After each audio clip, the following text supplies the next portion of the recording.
Jitu sir, is my voice fine or the Yeah, yeah. internet is choppy at my end? No, no, we can hear you. Okay, great. Uh, uh, no, live also.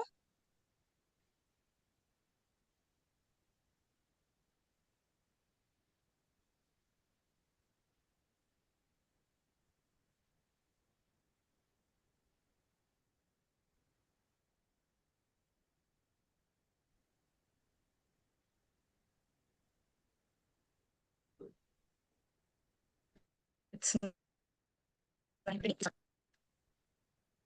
a very good evening to everyone. And on behalf of IIP Navi Mumbai, I welcome you to the time webinar from consent to courtrooms, medico-legal essentials. And we have and we are really lucky to have two esteemed experts who will guide us through. Put your doubts in the chat box, and even later on, whenever you have any doubt, and I would ask you to clear every essential right from the counseling needs to be done in today's times. Just a few days back, we had read there were 65,000 cases of medical negligence that was filed.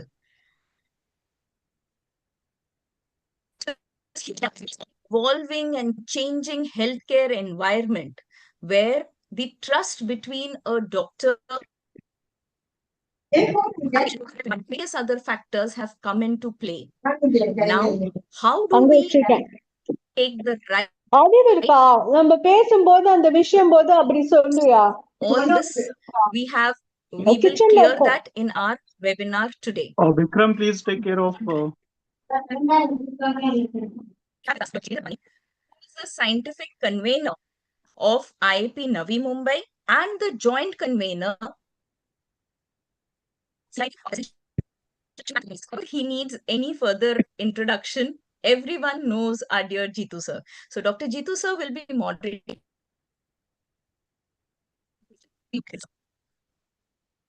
Thank you, Mangai. Thank you, Navi Mumbai IIP, for giving me opportunity. Am I audible? Yes. So, friends, we know Yes, that sir. this month is celebrated as one of the day for Medical Legal Day. We are celebrating in IIP also because a lot of knowledge spreading is required amongst our colleagues.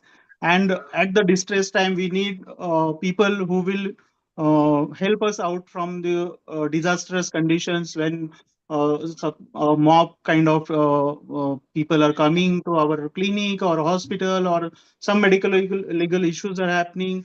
Now there is a debate going on in Supreme Court whether doctors should be included in a consumer protection act or no. Since last many years, after introduction of medical practices into consumer protection, we are facing a lot of legal issues.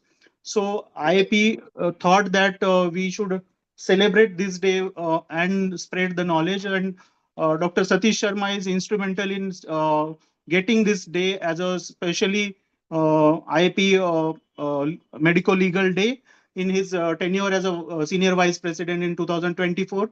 So thank you, sir, for initiating this drive. So let us discuss two of the important topics today. And for today's discussion, we have none other than Dr. Satish Sharma, sir, who is a chairperson of Medical Legal Chapter of IIP. Thank you, sir. Thank you for agreeing to join us. Another speaker is stalwart Dr. Satish Agarwal, sir, from Amravati. Sir is also a medical legal expert, and right now he is the chairperson of environmental chapter of IIP.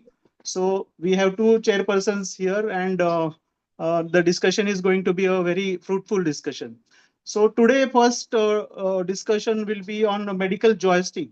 Now, this term is recently we are hearing a lot of times. We were aware that when we are setting up a practice in a locality where there are different kind of doctors, already established doctors, senior doctors, Amma, junior phone doctors, ira. all Kudu. forms of doctors are there, and then a young graduate comes and Muruga, Amma. tries to set up his practice in a Muruga, Amma, city. kudu. Phone kudu. Mangai, please unmute mute the other participants. Yeah. So what happens is when someone goes to the senior doctor from a junior doctor who is not treated the patient, so-called patient is not satisfied, he goes to the another doctor, maybe senior, maybe colleague, whosoever, and that time that other doctor has a little tendency of what we call as a maybe verbal, maybe non-verbal gestures from his body, which tells that previous doctor may have done something wrong. And that time really patient and patient's parents are observing us, the second opinion doctor, they are observing us, what are his gestures, what is his reaction on face, everything is noted by the patient. We say admit for observation, but actually patient observes the doctor and the setup more than the we observing the patient. The same happens in the clinic chamber also. Patient observes us, and then our small reactions can trigger the kind of situation where distrust on the previous treating doctor happens, and now we know that this is not a correct thing. So knowingly or unknowingly this happens.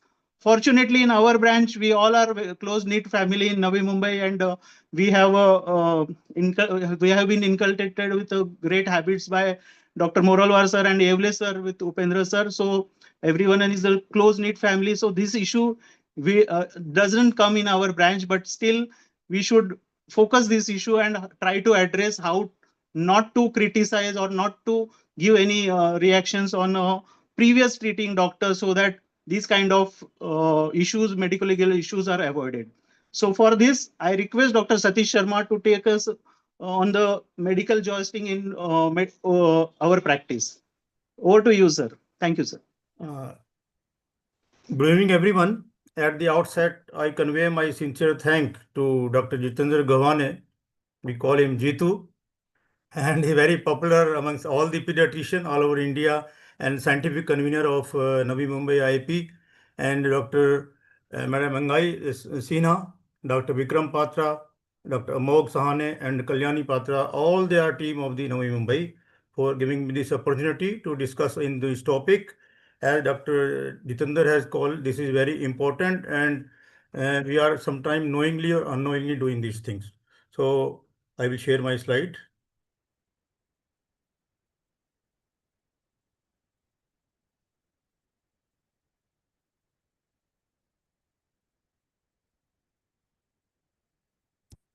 जी इसमें आ रहा host है disabled screen sharing.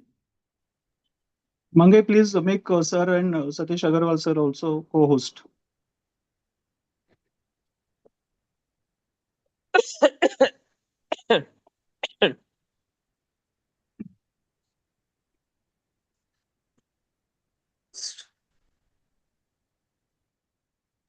Vikram? Host disabled participant screen We are share. changing once. Yeah.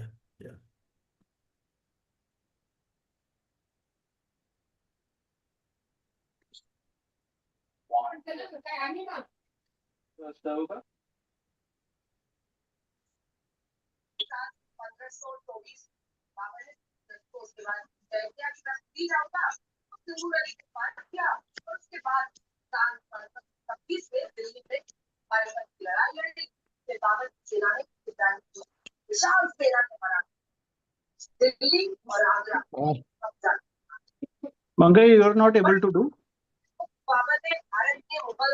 बाकी आलू करता है करके और जानते हैं क्यों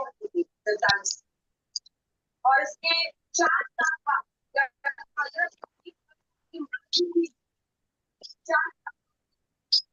और इन 4 अपनी Uttar Pradesh, Rajasthan, Madhya Pradesh Sorry, sir, one second.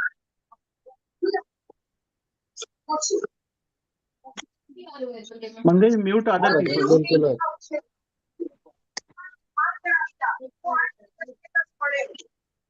जो भी वहाँ पर जाता है, जो भी उत्साह देख सकता है वहाँ पर जो Hindu You can share your screen now. You can share your slides now, sir. And I request everyone to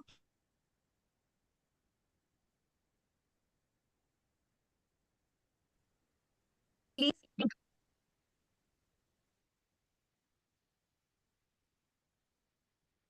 Is it visible now? Yes, sir. Yes, sir. Yes, sir. Is it visible? Hello? It is My visible, slides sir. are Yes. visible? Yes, Yes. sir. Yeah, yeah. So can I go? Audible Yes, also? sir. Yeah, Yeah. yeah. Oh, thank you.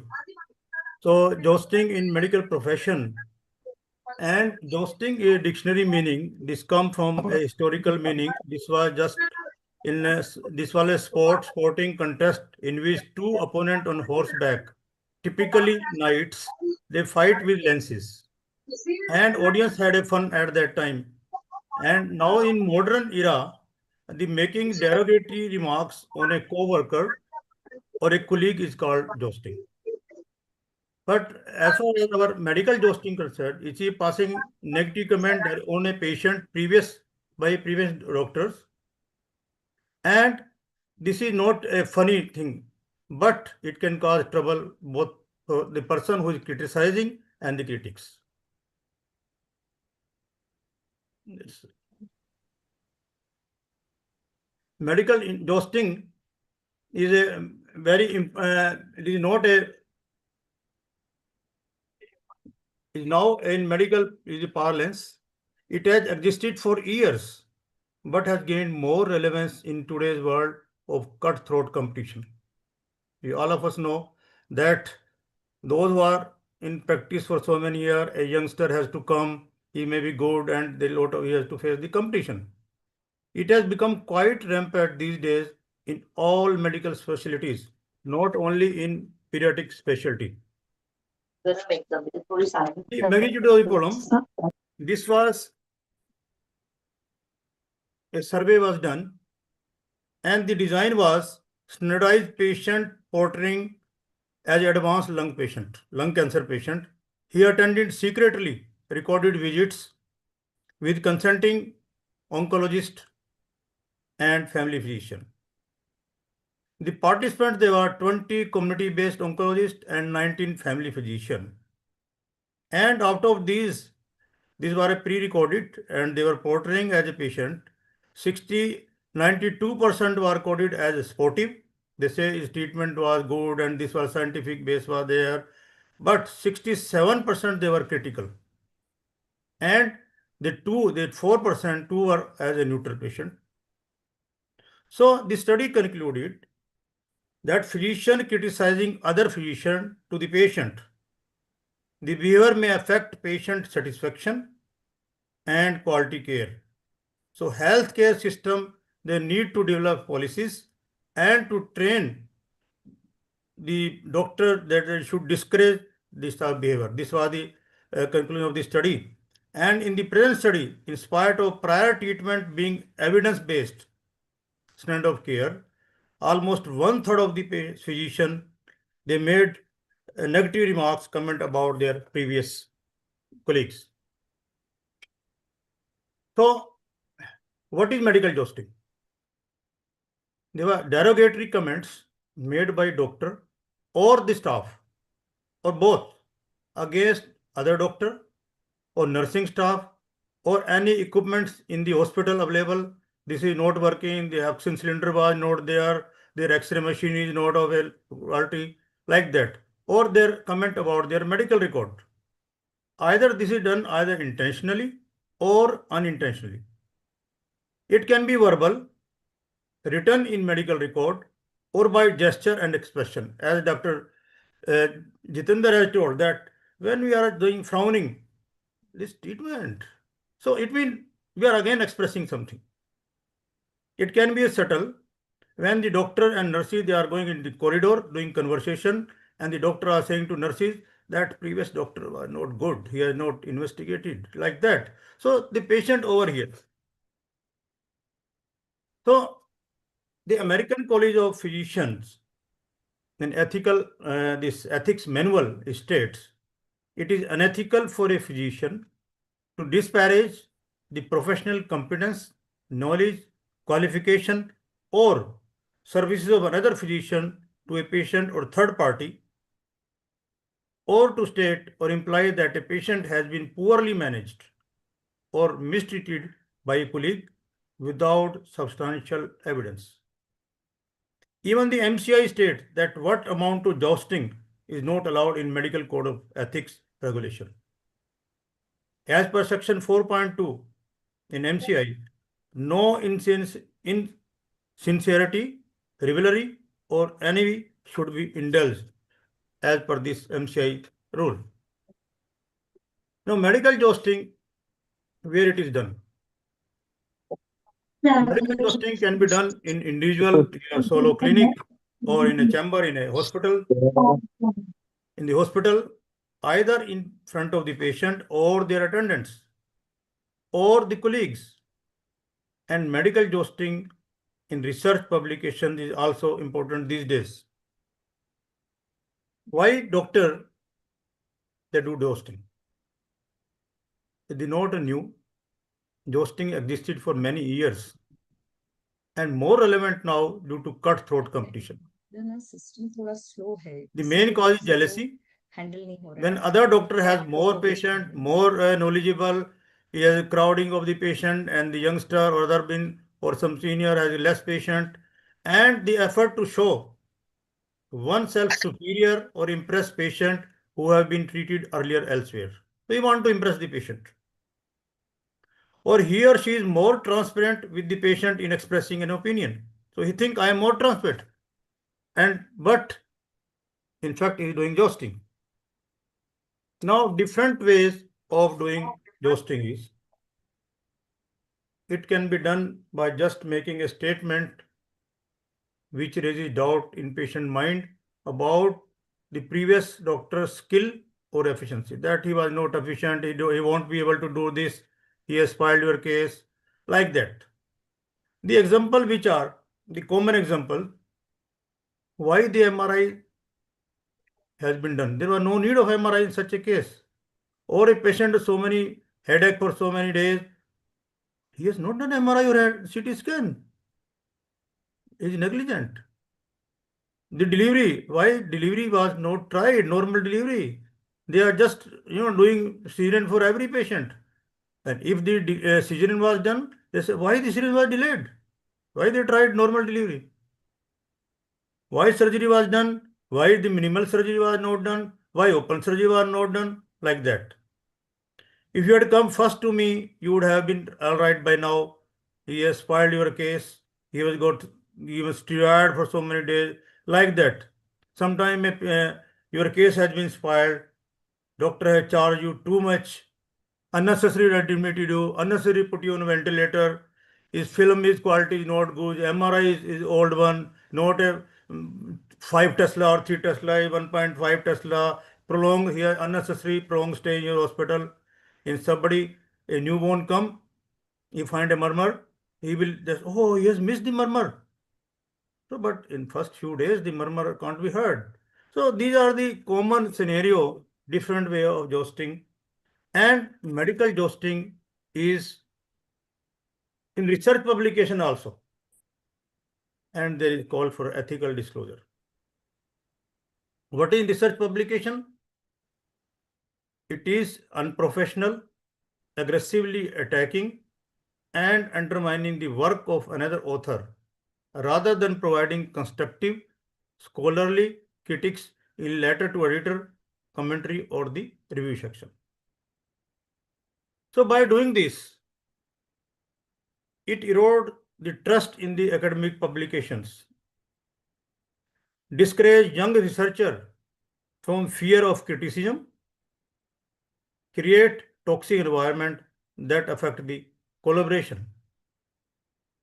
And the 56% of the original author, they didn't respond to letter of auditor due to personal comments. So what is acceptable? Making a journal review, reference, comparison from work of another practitioner, this should be allowed. They should compare, they should give reference that so and so done this, you have done this, like that. But not a sheer criticism with the intention of showing the other person down, using derogatory remarks, filthy language, which is not acceptable. And in this research publication jousting, what we should do? It should be done. There should be combined effort from both, from authors, from reviewer, journal editor, and the editor should act as a bridge between the research, the author, and the further inquiry. We should see what type of language, filthy language, comment, derogatory remarks the one is giving. So this will discourage the young generation for publication. Now, what are the implication of jousting? Friends, there are a lot of medico-legal issues and litigation are there, as Dr. Jitendra has told. And by doing jousting, there are a lot of ethicals and legal implications. And there are overall negative consequences for our medical fraternity. It creates a lot of mistrust and confusion in patient mind, which result in doctor shopping. Patient go from one doctor to other doctor, the third doctor, the fourth doctor, and they are confusing, they are giving bad remarks. So this patient will start labeling the whole medical profession as the bad. And sometime if it come to second doctor give remarks about the first doctor, so this may land up in the litigation. And this patient may cause his society mob, and they may attack the doctor even, that he had maltreated me, he has not got investigation, my patient got sick, more worsen. So jousting without reason may cause defamation claim by the initial doctor. If somebody is the primary doctor, he can go to court. Medical jousting is another important cause of increasing violence against doctor. They can damage to the property also. And this is not for the first doctor. The doctor who is giving comments or jousting, he has to go to the court. He has to prove that whatever I said, because the patient may note it, patient may record it also. So it result in loss of unity among our medical profession.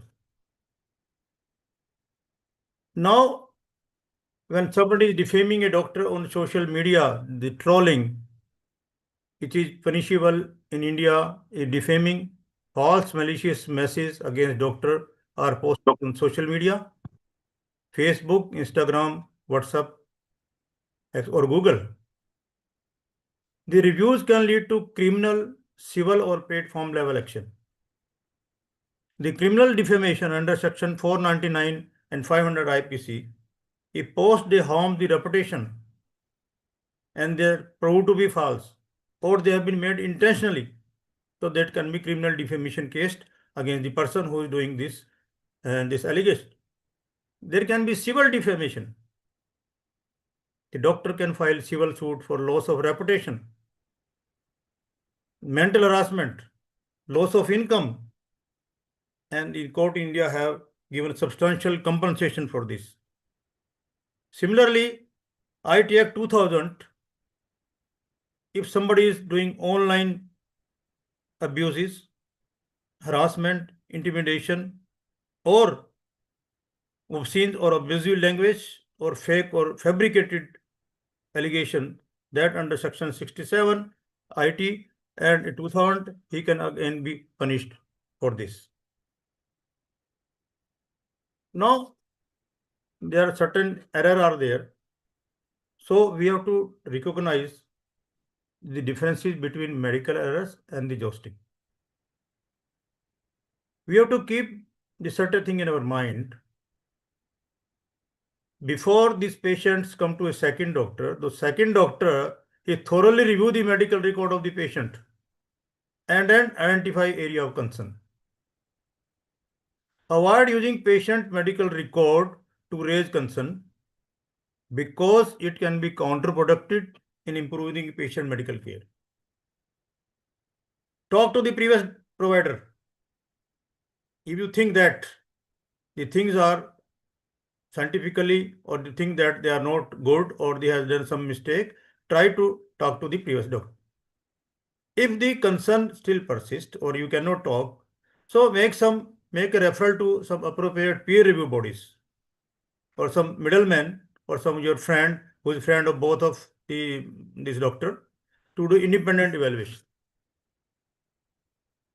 Now, approach if any incompetency in previous treatment. If you find that you see the record and you find the patient bring discharge record or investigation or MRI, and you find there is something the doctor is not able to do up to the mark on scientific, don't discuss in front of the patient or his relative or attendant. If it is very important, directly communicate with the earlier physician. If direct communication is not possible, consult another colleague and ask him that he can consult. Tell him. Discuss the problem or complication with the patient in non-offending way. Sometimes you say complication ho jati hai this cell, so it should be not an offending way. Don't make personal or professional comment for fellow colleague in front of the any outsider, whether may he be patient or some other person is coming. So they hear this and they can tell to other. Now, what are the steps to stop this dangerous evil? Although jousting is individual call, yet based on moral and ethical standard, some steps to stop this dangerous evil are: if it in the hospital or medical institution, bring to the notice of head department or of the institution, if there is a multi-specialty hospital or a corporate hospital. If we are a pediatrician and we can bring into the notice of our IAP, if we find that the previous doctor has done so much of mistake, if found guilty, the person can be reprimanded, left with a warning, or may be restricted from department institution for a considerable amount of time. IMA can take action. Don't allow him to attend meeting. Sometimes they cancel his registration also. And the medical society should ostracize this patient, refuse to be part of the member of the society or the academy, not allow any active involvement in the CMEs or program or anything else. So these are the ways that we can stop the dangerous evil. In case of the night, if a knight drop his lance while charging, so before coming to blow, his opponent should raise their lance and not strike the defender. Nihathe ko nahi marna. This give a very strong message that don't criticize your patient, your colleague in front of the patient because of no fault of his. So what should be right approach? Consider every colleague as your brother or sister. No enmity, jealousy should be kept for any fellow colleague. This is in Geneva Declaration. Give due respect and don't make any statement or remarks against previous physician of the patient. By passing any such comment, the one who is criticizing may also end up in legal hassles. If such comments are recorded and made viral, so they can be used in the court of law as evidence. So not only the first, but the person who is criticizing, he have to face the long waiting in the court, harassment, absent from his profession. Friends, nobody is perfect. We all make mistakes. So this is a Sarve Bhavantu Sukhina. May all be happy. May all be free from illness. May all see good in others. may no one suffer, and happiness for all. So my take-home message is medical jousting,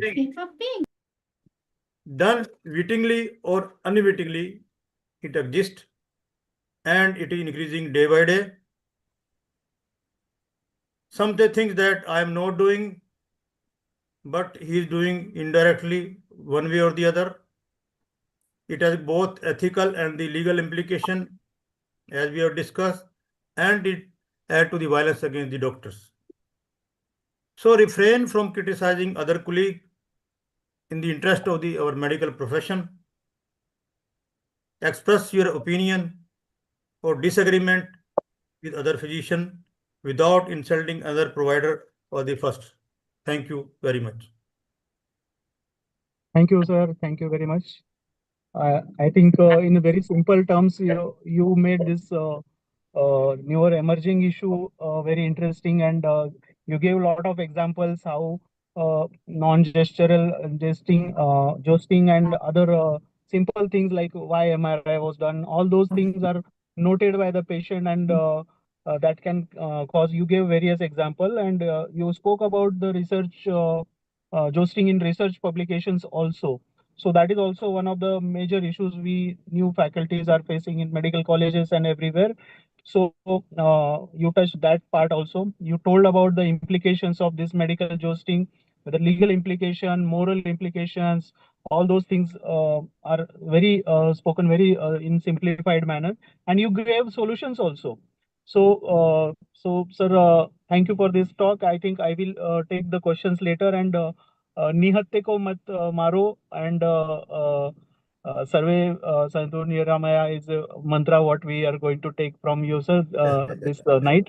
Thank And we know that predator can become prey one day, so don't think that no one will just you Yeah. also. So always think like that. Thank you, sir. We will Thank take you. questions later.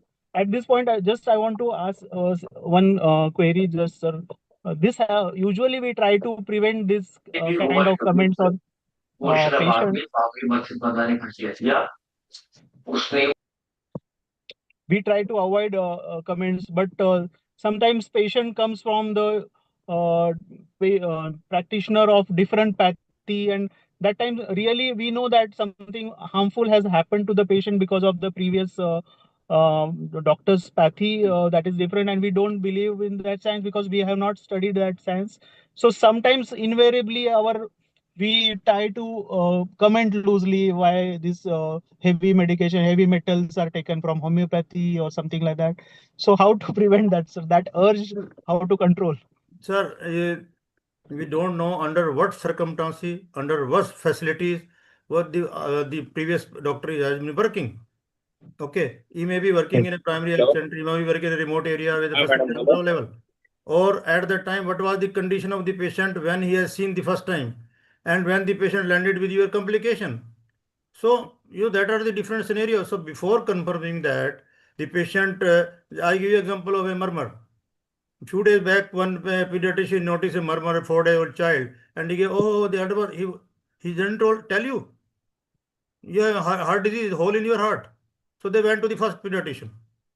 So this murmur can be heard a few days after that, not in the first day of in the newborn. So these are the small things. So we have to restrict, we have to control ourselves. We think that I am doing best and I am doing that way. Other person is not doing. So that is similarly jaundice in newborn period. Sometimes the patient come third, fourth day, jaundice physiological, and fifth, 7 days go to some other doctor, jaundice is more. So he missed the jaundice. Now you have come with the 20, you have to do blood transfusion, exchange transfusion. So these are the things which we see in common practice. So we see when the child, the newborn went to doctor, he went on third, fourth day, coming to me in 7th, 8th day. So he has investigated, he has done everything. So these things we have to consider all these things here. Yes, sir. Thank you, sir. Yeah. And I think we are one step closer to achieving nirvana after your talks. Thank you, sir. Our next speaker is Dr. Satish Agarwal, sir. We all know Satish Agarwal, sir, very well, and his moot courts and other medico-legal expert talks we have heard many times during COVID and other conferences also. Sir, I want you to discuss about consents in medical practice. We don't want consents in hospital setting where there is a closed environment. On admission, we are taking admission consent, seriousness consent, and all those consents. But we are talking of the general office practice or office chamber, how these consents are going to affect us and where we should be very careful and what all things should be done about the consents. So I request you, sir, to highlight these points. Thank you, sir. Thank you, Dr. Jitendra Gawane, sir. And that is the very basis of the topic, what Dr. Jitendra said. If we take consent for all emergency procedures on admission, but during office practice, locally practices, we usually don't take. So what is the necessity? So, sir, if Chairman, sir, if you allow, I'll share my screen. Yes, sir. You are host, sir. Yes. It's not allowing. Who can share host only? They're saying.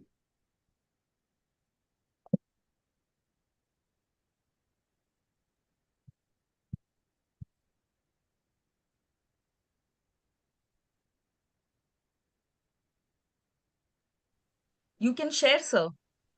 But You they're are not co-host. They're saying host only. Sir, you are joined from two devices, sir. No, single device only. You are being host, sir.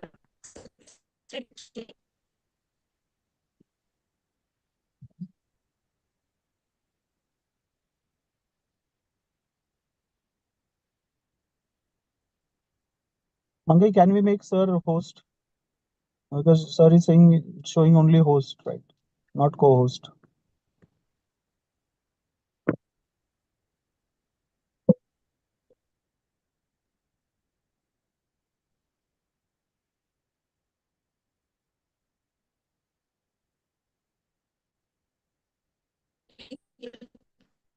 They're Share, asking sir. for the host only. Ma'am, you can make me the host. Yes, sir. Yes, sir.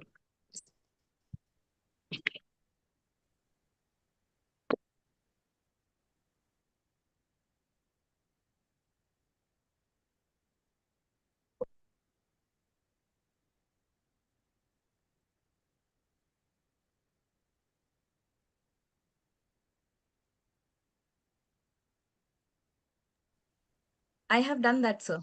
Yeah. Please try now. Yeah, sure.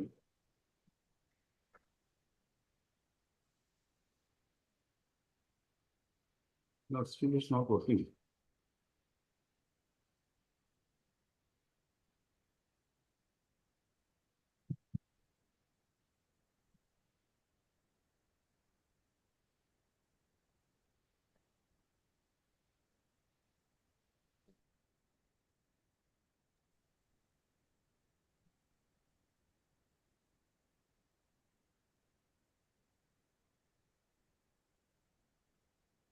So if you allow me, I will log off and then I will log in again. Sure, sir.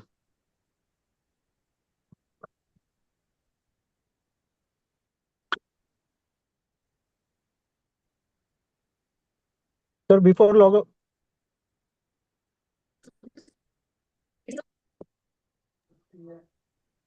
ऐसे करती है जैसे head of the मतलब secretary है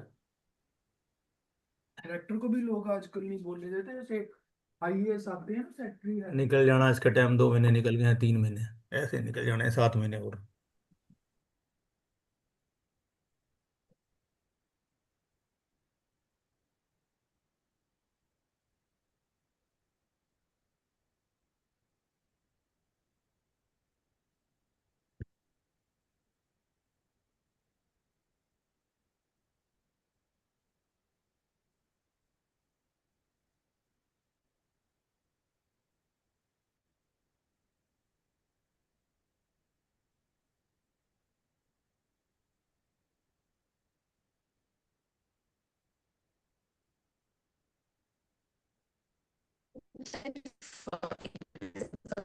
Please put that in the chat box till sir connects. Yeah, so Yes. request all the participants to put your queries or questions in chat box for Satish Sharma sir. Ma'am, please. Mangai ma'am, make me host.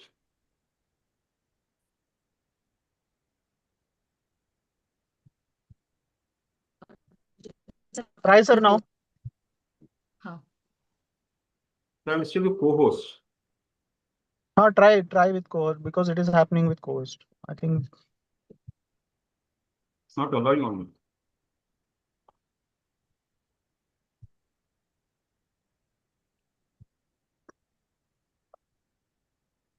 So you can share even So I'll forward to you, ma'am. But Jitin sir, I'll forward to you the presentation. So you may do at your end then.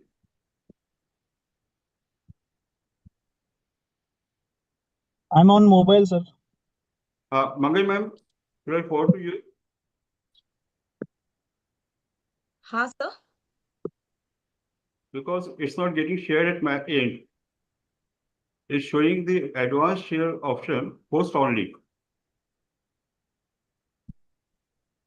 Make sir host again. I'll make sir host. You can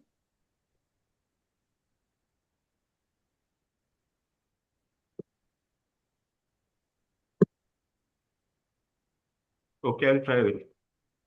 No, same thing is happening. Now you are host sir.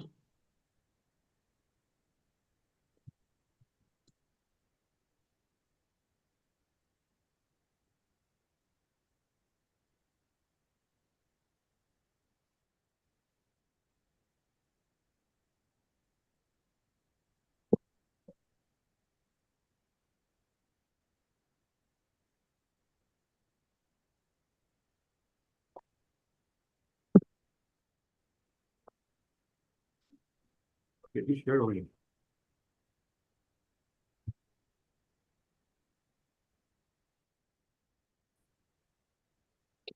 Sir आप email करेंगे क्या मंगई को? अच्छा ठीक है ma'am उसको Mangai please give your. हाँ sir. I'm sharing with you.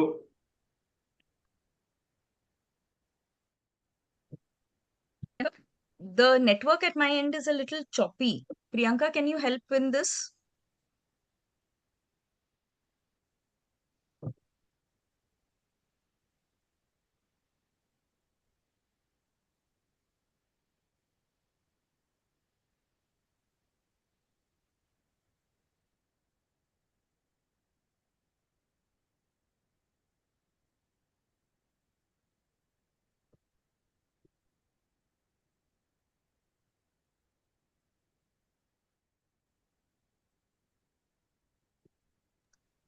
Sir आपका प्रेजेंटेशन भेज हाँ किसको मैं just tell me. I'm forwarding on email.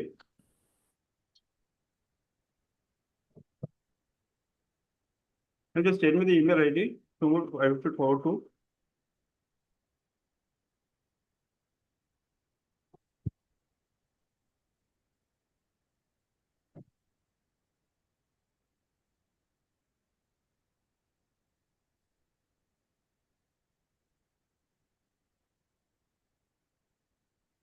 Forward किया सर मंगई को. उनका कनेक्शन बोल रहे बराबर नहीं करके.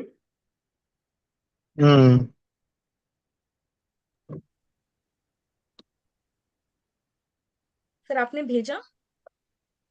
नहीं I'm sending to you. You said your connection is proper. Still I'm sending. Email ID ma'am MANGI. हाँ sir. Your email ID MANGAI. Hello.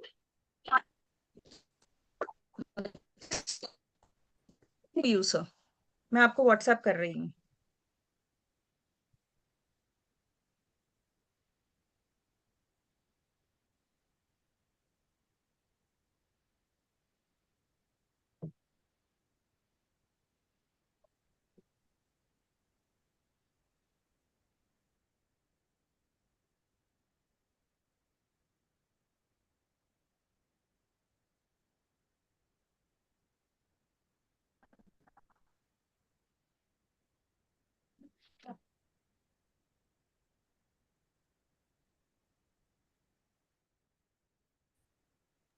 है क्या मंगे? Thank you.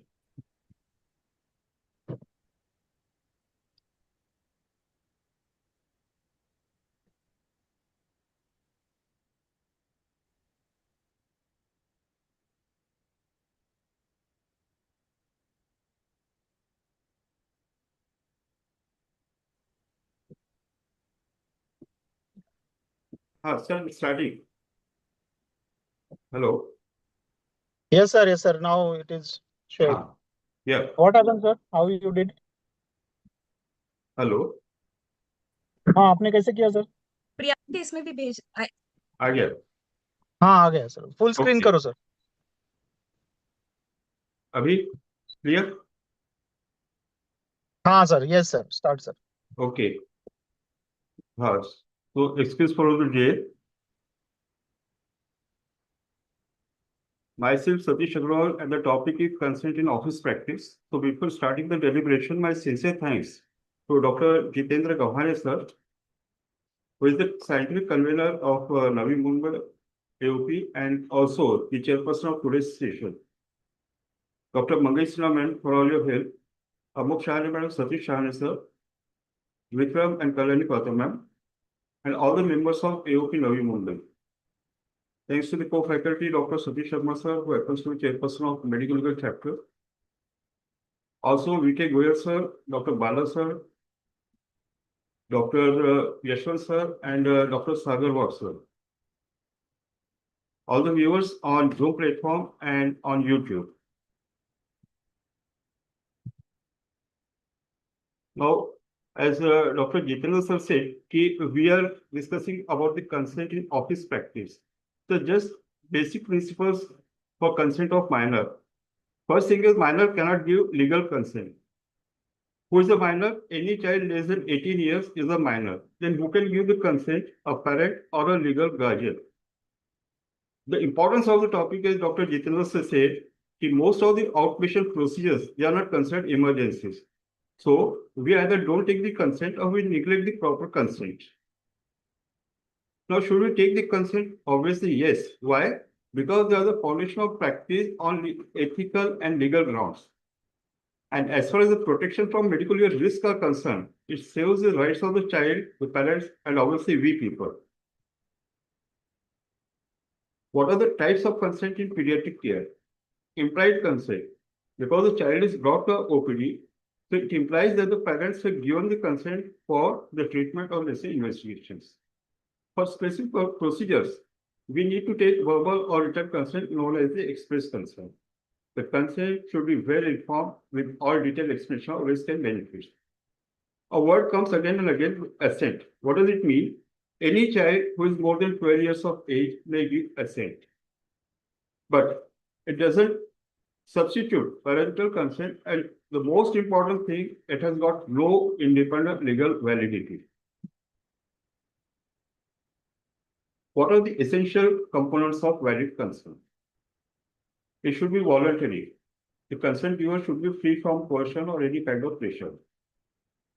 Parents or guardians should be competent enough to understand the things and give the consent. And the consent should provide all relevant information. One should ensure that the consent giver has understood all the instructions you have given. And the most important thing is the documentation, record everything properly. That it reminds to a question in Viva, when the student was asked, what is the drug of choice in anaphylaxis? He said adrenaline. The examiner asked, okay, what is the second drug of choice in anaphylaxis? He said adrenaline. What is the third drug of choice in anaphylaxis? The answer was adrenaline. I mean to say that shows the importance of adrenaline in anaphylaxis. Same is the importance of documentation in medical legal terms. Documentation, documentation, and documentation. If one fails to obtain consent or valid consent, comprising all the essential components we have seen, what will you do? It imposes risk of negligence or assault, and it will invite all civil, criminal, or professional penalties. Even the National Medical Council, it has taken it as a professional misconduct. Only exception where you can proceed without taking consent is a life-threatening emergency. But We'll decide whether it was real. So documentation will save us. This is a piece of stand-up comedy piece. The person is describing about the mutual funds, what we usually see. They describe everything, but when the risk comes, what do they say? That's not how you tell risks about a product. What if other professions did that? You go to your doctor, he's like, I recommend this surgery. What are the side effects of kidney failure? The very purpose of putting this thing, although it was a comedy piece, but when the case is filed, most of the time, the parents they say the explanation given by the doctor was in this way only. So one should be very, very careful. Now, a very important issue is consent during vaccination. Whether we should take consent for vaccination, ideally, yes. For every vaccination visit, you need to take consent. If not, then initially you need to take with explanation all the consequences of vaccination. Now, what does the law say?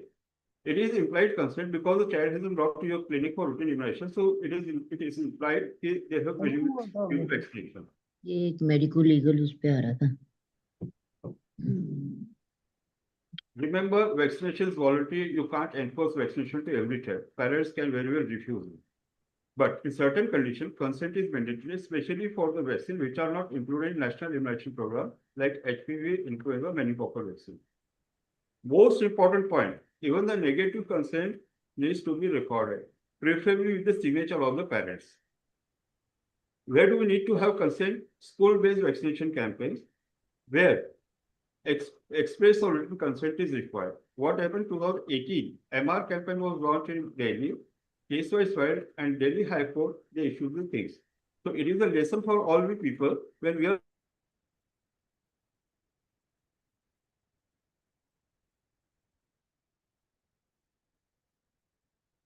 बताइए.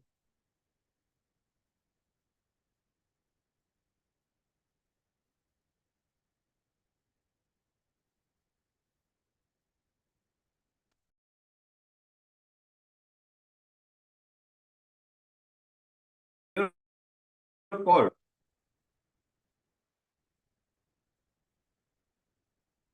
Yes.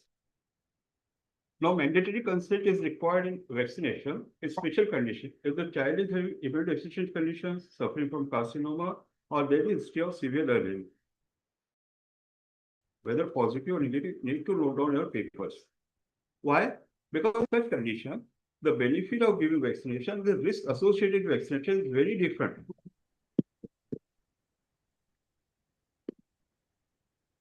It's different from the immunocompromised and immunodeficient children.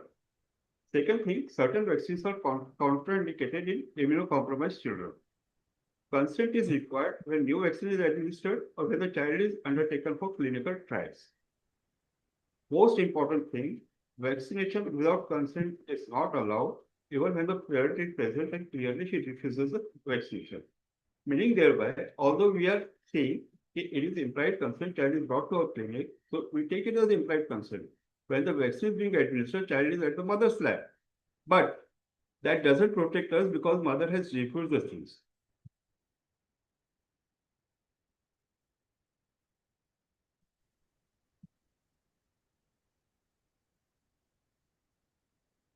Now some landmark decisions, there are 3 landmark decisions regarding the consent.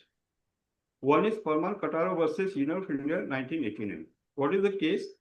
Scooter rider met with a roadside accident. He was taken to a hospital for treatment.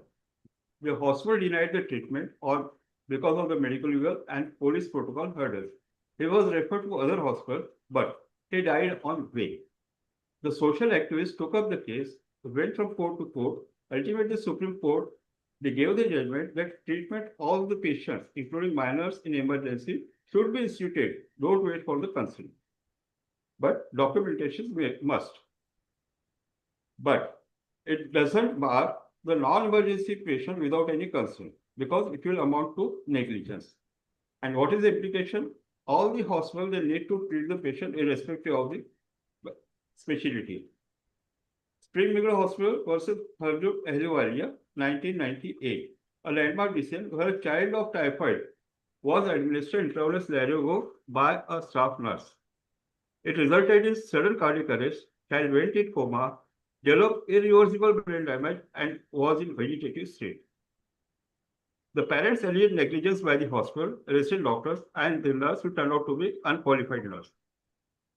Hospital, they denied all the allegations because they said we were not involved. It was all the matter of the resident doctors and the nurse. The ruling came out, the Supreme Court gave the ruling, compensation was awarded not only for the deficiency in service, but for the vicarious liability. Anything happening in your establishment done by anybody, you are held responsible for that. A lesson for all of us.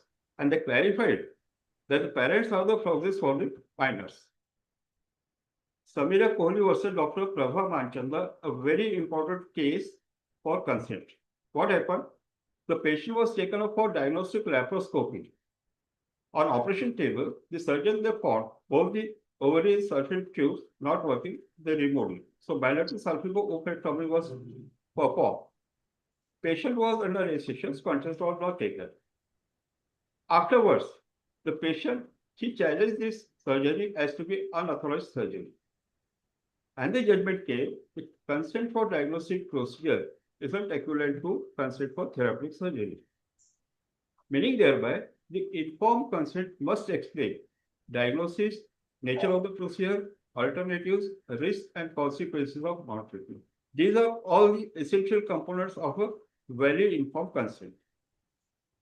After understanding all these three cases, now we go for the real life cases. No theory. What are the implications in practical life?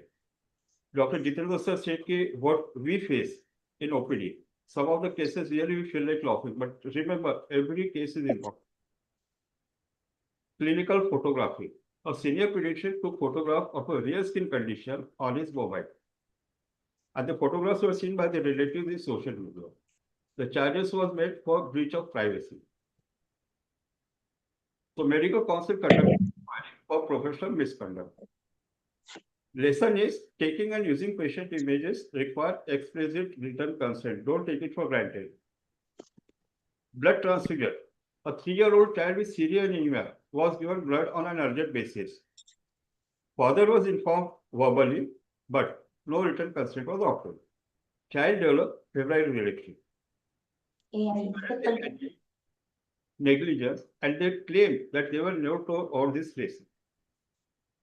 The ruling is blood transfusion is a high-risk procedure. Hence, informed written consent is mandatory.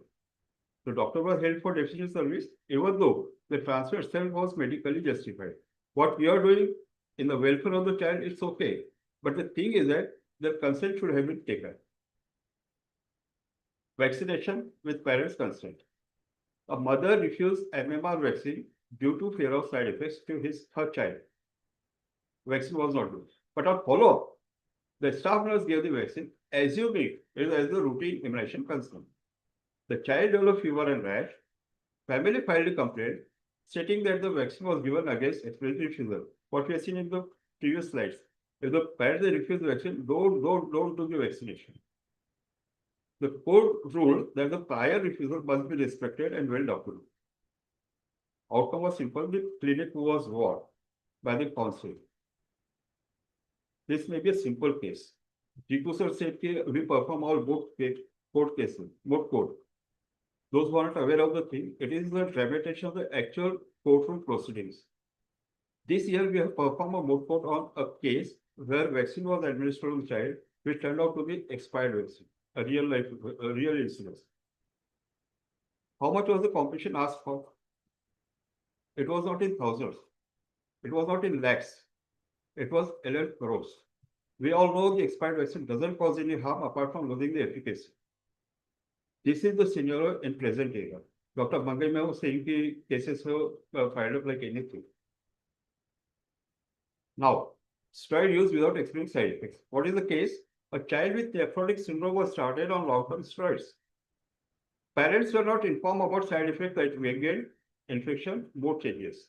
Later, when the side effects appeared, the parents accused the doctor of wrong treatment. Court said the consent is required not only for the procedure, but also for long-term high-risk medical therapy. Doctor received a warning. Why the case is important? Because such patients, they move from doctor to doctor, may go to our other patches also, where there may be this medical justice, what the previous speaker has just now elaborated. Minor surgical procedure. Case in a small abscess was drained in a 6-year-old's arm during an OPD visit. Anybody may do a small abscess is there, just put a needle and abscess was drained. Unfortunately, the wound got infected and the child required hospital admission. Parents put the allegation that permission was sought for this procedure and they have not explained about the procedure. The importance of the topic, we take the things for granted.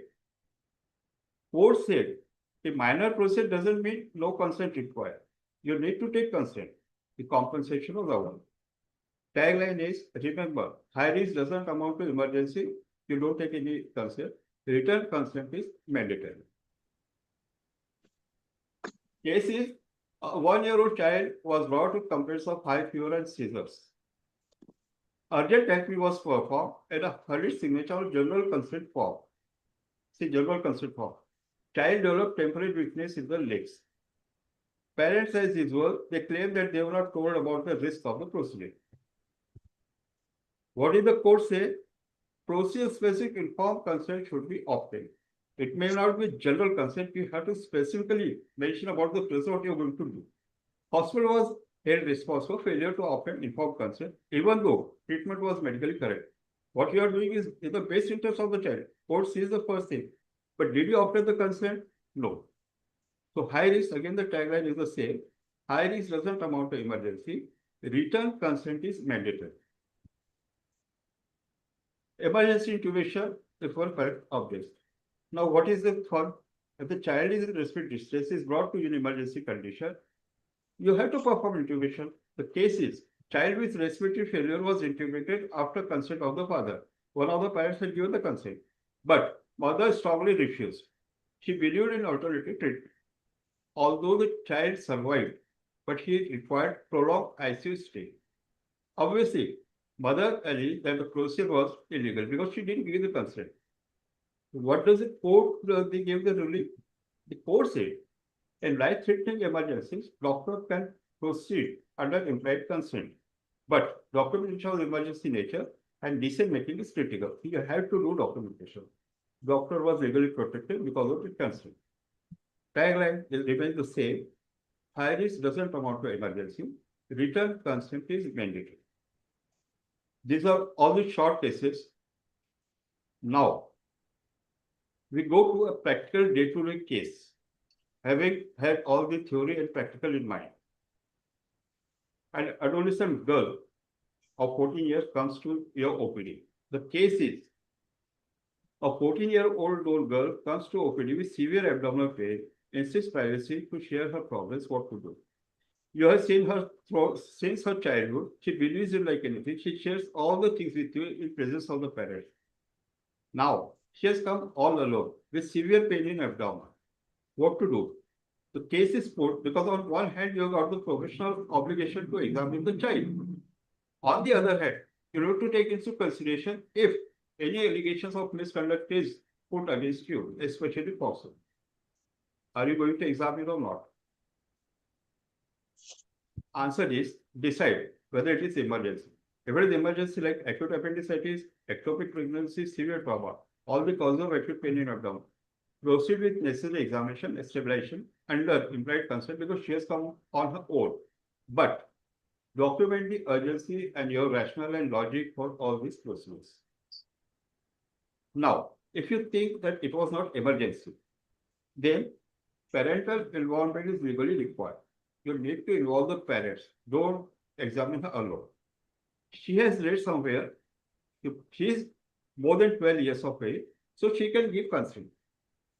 Now language is called as the assent. And she insists because I'm more than 12 years, I am giving the consent, you examine me. What to do? After assent is obtained, she insists on being examined. Now, what does assent mean? It allows only history taking and non-invasive examination. Like, even if she's like pain in abdomen, you can palpate abdomen without palpating or examining the intimate areas alone. She's insisting on privacy. So what you need to do, use age-appropriate language to explain what you'll do and what you can't do with clear limits. Problem comes again. She points confidentiality. I believe you like anything. I share with you everything since childhood. So, and I believe that whatever we are sharing, it will be between you and me only. Now what to do? You don't know what good she is going to share. If she insists on privacy, respect issues alone. But don't examine intimate areas alone. Use a chaperone. And even while discussing the issues, tell her all the issues which may require the involvement of the parents or the police, like reproductive, intimate relationship, or abuse, need to be informed. Tell her what is chef and where do we need to keep her extremely. Preferably a female. When it's required, while the child is alone or discussing sensitive topics like reproductive health or abuse.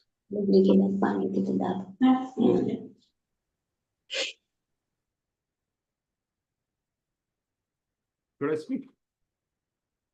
Yes, sir. Yes, sir. What does it do? It protects against potential allegations of misconduct. You don't know whatever may happen in future. Be careful. Document everything regarding the chef, regarding the name, the role. Now the problem, if chaperone is not available, what to do? She is insisting on being examined and giving the history alone. Defer examination request parents or guardian to come. Don't ever go for examining her alone. Again, the same thing, documentation of medical legal protection. Record all the details thoroughly, especially date and time of her visit, examination, her age, her present complaints, and that the child came alone. Document her refusal of parent involvement. Why didn't she bring parents? Why is not allowing the parents to come over here? Document everything. And explanation of the parental consent. If we are informed that parents are required. Don't order investigation treatment without parental consent unless emergency. Now she is insisting I am having pain and abdomen. You prescribe the investigation, I'll get it done, like blood test or USG or everything. No. Answer is very simple no. Even if she insists on the treatment, don't ever prescribe anything apart from the symptomatic treatment. For all other things, investigation treatment, parental consent and involvement is mandatory. So obviously, this is the last slide. The key of messages for minors, parental consent is a must. Assent given by a child more than 12 years doesn't amount to consent. Obviously, for invasive procedure, you need to have written consent. In emergency, you may proceed without consent, but documentation is a must. And the most important thing, if it is not written, it didn't happen. Once again, stressing upon the importance of documentation. And good documentation is your best medical legal defense. Thank you.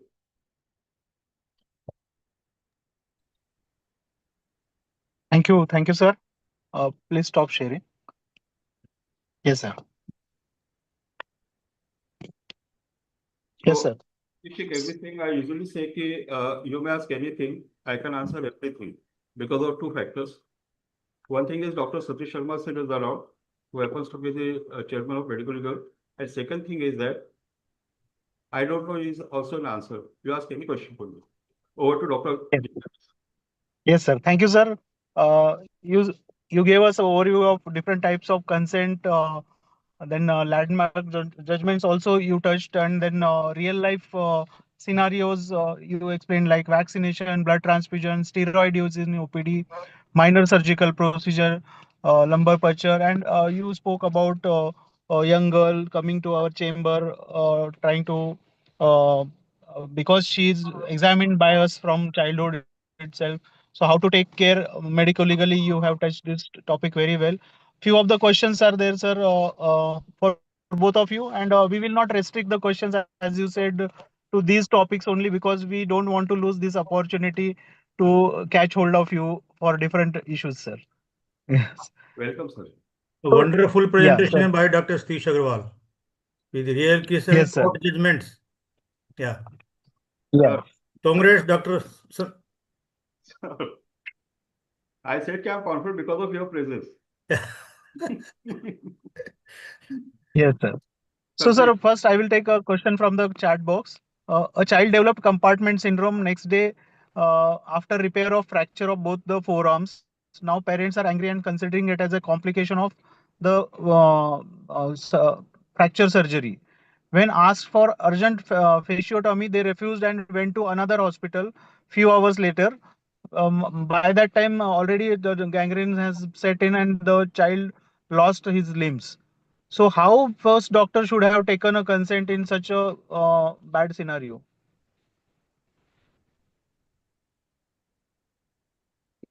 Dharma sir, you are answering? Yeah, okay.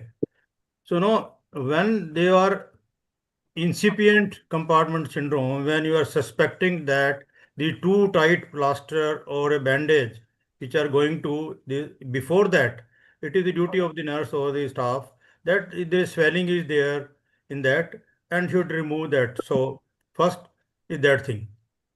And if the patient refuses for other thing, then you have to document it, you have in written that the patient has refused this treatment or the whatever we are giving. So, and you have to get the signature of the two neutral witness, door or standby or other patient are also. That is very, very important. Yes. Yes, sir. Just to add one thing, this is what is called as contributory negligence on the part of the parents. If they refuse further treatment by the treating doctor and they happen to go to other doctor and there is some time lag, and the child loses the limb, then it is a fault on the part of the parents, and that is what is called as the contributory negligence on the part of the parents. That may be a bit protective on the part of first doctor. Yes, sir. Jitan.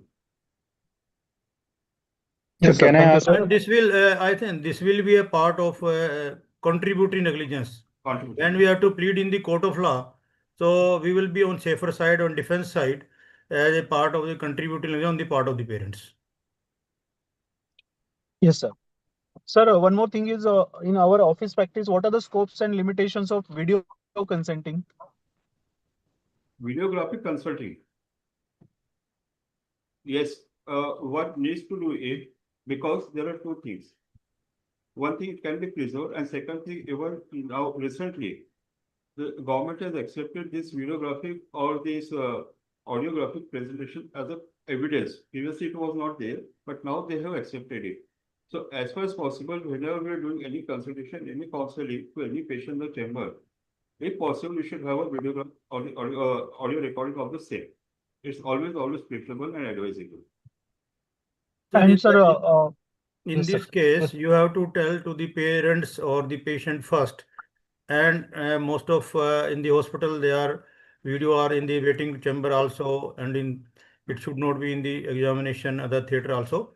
So you have to write under CCTV surveillance, and the video recording of the consent is only allowed in the organ donation. That is must there. When somebody is doing organ donation recipient, it is must there. You should have video recording. In other cases, it is up to you whether you want video or you want not consent, but after explaining to the patient. Does it add more protective layer to us, sir? Hello? Hello? Yeah, so taking video consent adds more protective gears to us. Yeah, it is more a defense that there is something you can have in recording and other things. Yeah. So basically, Right, two sir. components are there in our practice. One thing is the transparency, second thing is the honesty. Whatever things you are doing to the patient, there should be clear transparency.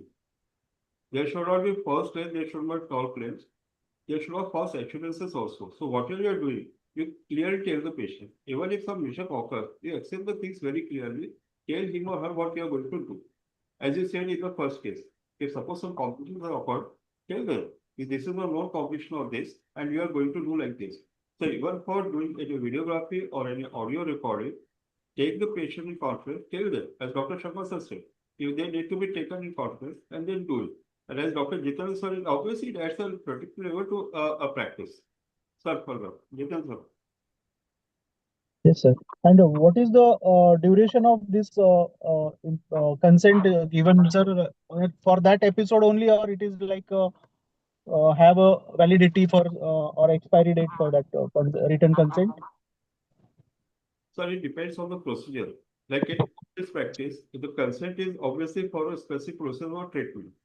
So till the time the procedure or the treatment lasts, the consent is valid for that only. It doesn't mean if you have taken the consent at 6 months of age, so child is 60, till the child is 16 years, that consent will last long. No.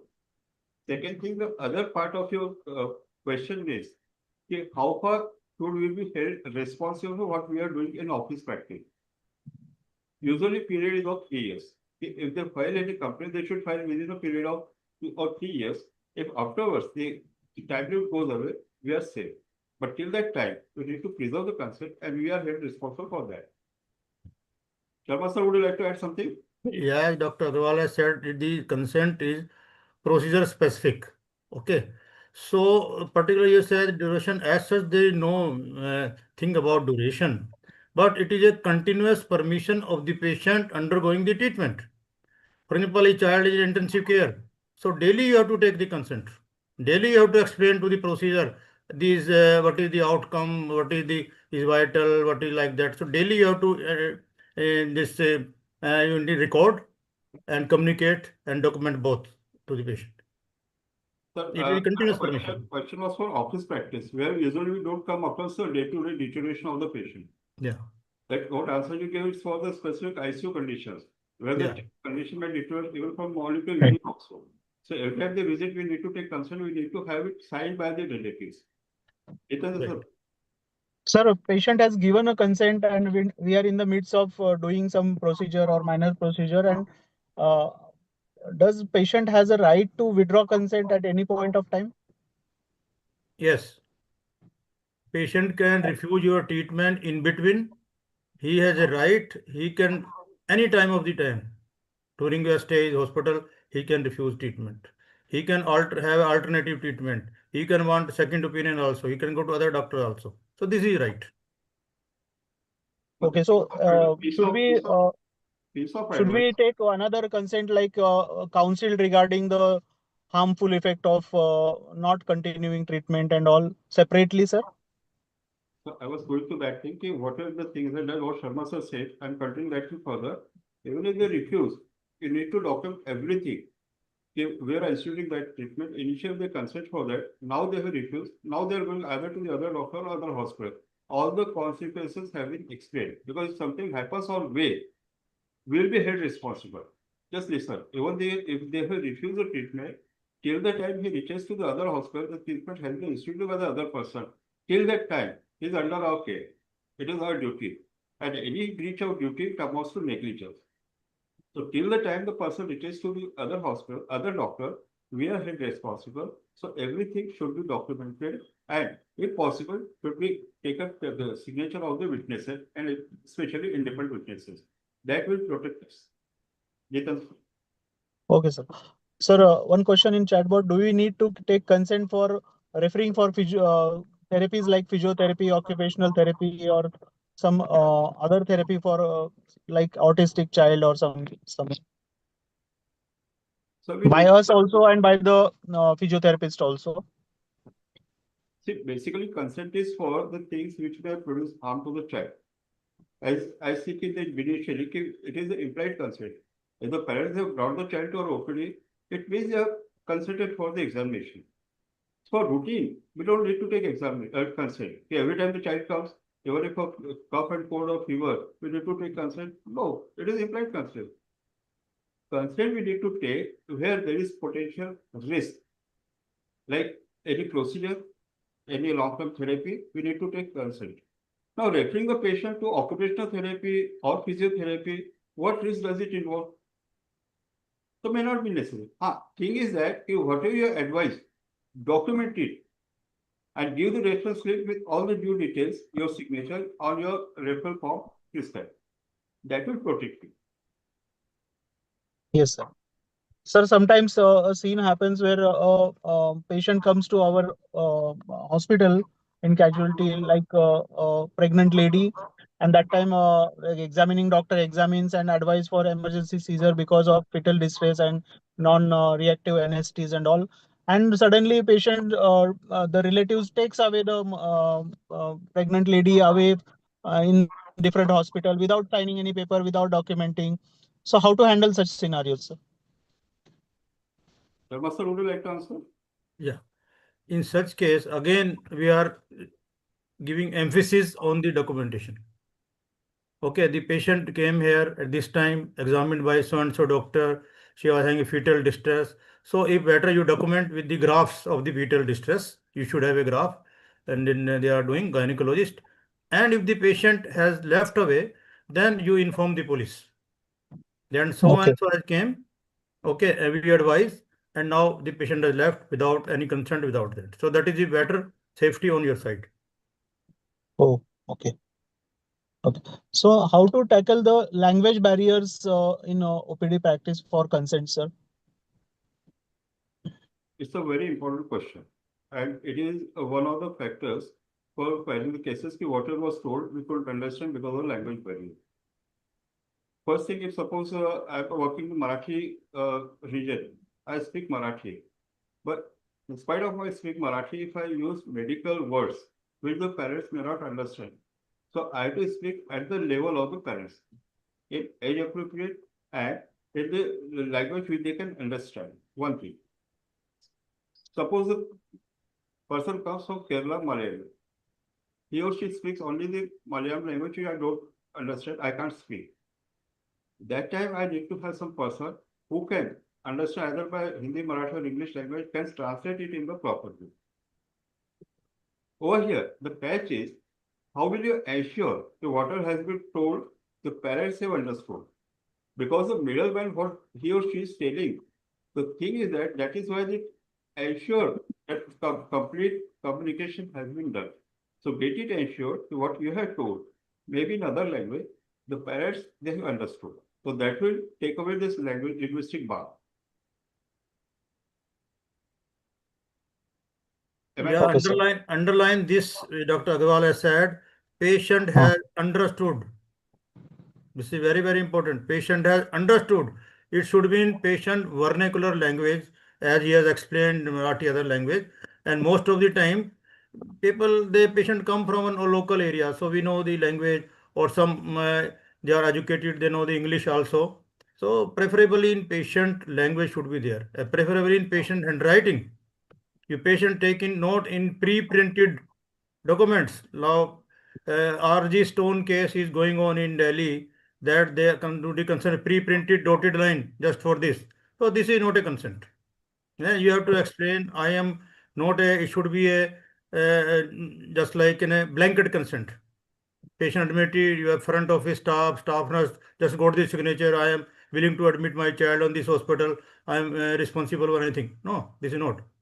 So it should be, procedure specific, and should be explained by the doctor him or herself.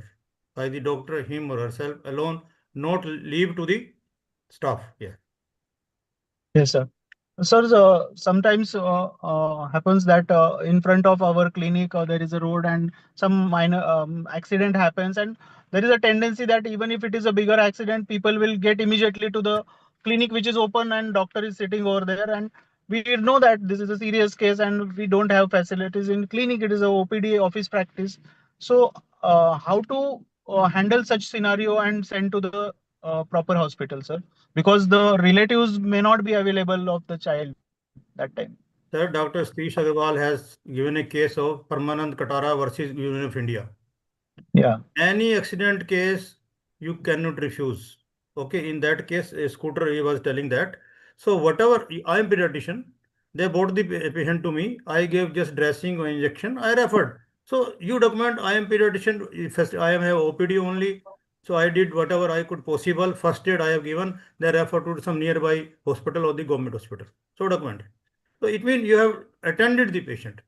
But just to refuse, I am pediatrician, I can't see it, you take it. Here comes the negligence as per the that Permanent Katara versus Union of India. Yeah. So in such cases, generally sometimes we keep the staple stitches and all in clinic, and if there is a bleeder and this accident case has come, we try to put, but that way consent will not be taken that time, sir, for No, procedure. this will depend if the patient is alone, is accident victim, and nobody is here. So at that time, no need of taking consent, as he has told. Dr. Agarwal, that in emergency situation, there is no need of taking consent. Like Correct. patient is question of the life and death. Patient is multiple fracture, bleeding, so he may be in shock, blood loss. At that time, you do your procedure, giving first aid treatment, IV fluid, injection, whatever. And then you can write down. Okay. Or if is patient conscious, then you take it consent. I am satisfied with the doctor, he has given you first aid and referred him that. It is better you take patient version also. Yeah. Jitendra sir, Yes, sir. what Sharma said is absolutely correct. I proceeded further. You're in the case where the person is bleeding profusely. I'm a pediatrician. I say I don't do stitching also over here. I don't do stitching. I don't do even the bandaging or the first aid also. Now what to do? The ruling said that even if you're not doing, you're running the hospital, the person is brought to you. It is your responsibility to stabilize the person. Till the time the person is stabilized and is referred to the respective hospital, it is our duty. Irrespective of your qualification, irrespective of specialty. So you need to stabilize the patient. I'm going a step ahead. They don't have the money. What to do? Again, he is brought to you, it becomes your duty. You want to refer to some other hospital. They'll say, no, we don't have any money, no conveyance, what to do. The court said it becomes your duty to arrange the conveyance and refer to the respective hospital. Just to make people aware, as you said, because a hospital nearby and the accident victim is there, so the court ruling has said it becomes all our duty. Now, if I done all these things, I spent 2 hours for that patient. I left all my operating indoor patient. So what charges should I ask for? The court said if they don't pay, don't ever ask for the charges. Right. So these are the Right, sir. sometimes tricky situation you face in practice, and you have to deal with your experience and knowledge, and with some colleague you can call him, and better you do something, do something, as the patient Correct. thinks that he has done something. Yeah. Right, sir. Right. So, sir, suppose we are treating a child for fever, cough, cold, and he comes for follow-up on next day. That time we find that he's now becoming respiratory distress is coming up, intercostal retractions, and we advise him admission.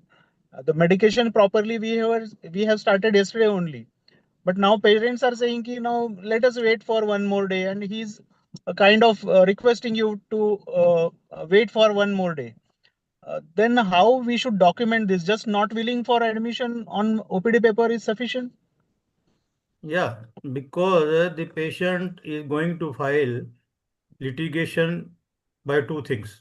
One is by discharge card, other by OPD prescription paper. These are the two things with the patient.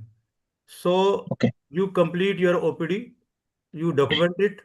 Yesterday they were signed, today they are the signed, respiratory distress, SpO2, this. And in my opinion, I advise hospitalization, patient has refused, he want only OPD treatment. That's only, just time and now. Better if patient sign is okay, patient doesn't sign, okay. Okay. Jitendra sir, you said about the OPD paper only. Now, what is it with we people? So it is mandatory to have that document on our papers also. Okay. We can't escape because I don't maintain the OPD paper, so I didn't write it. No, that doesn't become an excuse. Sir, that's why we are saying always keep a copy of your OPD. We have started doing carbon copy. Okay. You won't, and even these days you are giving by electronic record, so that is with you. Okay. Patient will remember, court will remember, but you won't remember what you have done. After 2 years, 1 year, 6 years, patient file a case after 6 months. So at least you have record. Yeah. How much time he has to file the case on us, sir? Consumer case 2 years. 2 CPA years. up to 2 years he can file. Oh, yeah. That is a good point, sir. We were not aware. Yeah. So, sir, Can I one ask? more thing. Can I ask something? Yeah, Raj Mehta, yes, please. Yeah. Hello, sir. Thank you. आपने online किया. I am really happy. And my question was regarding कि अभी जब हम digital record maintain करते हैं, तो how to take a consent on digital record? Because या तो फिर वो photograph करके उसमें upload करके रखें record में, बिकॉज अदरवाइज कोई साइन लेने जैसा तो सिनेरियो नहीं होता, उसमें हम लोग टाइप करते हैं या ऑटोमेटिक उसमें क्लिक करते हैं। Sir, you are asking about consent? Yes sir, negative consent हो, एडमिशन का हो, किसी भी चीज़ का हो, हाँ तो हाँ। उसमें कैसे करेंगे ये चीज़ कि पेरेंट्स से साइन कैसे ले सकते हैं डिजिटल रिकॉर्ड पे? सब में ऐसी फैसिलिटी नहीं है। And second was regarding negative also, suppose somebody refuses, तो डिजिटल रिकॉर्ड में नेगेटिव कंसेंट या तो पेपर पे कहीं कराना होगा, सर तो देखो, इसलिए साइन डिजिटल कैसे लेंगे? में डिजिटल में तो आप पेशेंट के साइन नहीं करा सकते। You can just mention. So in that case you in your OPD register और your indoor file whatever it is, you take there, it will be safer for you. Yeah doctor ji Agarwal sir. Sir. Yeah Yeah, Right. we can upload the image also, sir. That's That. what I was telling.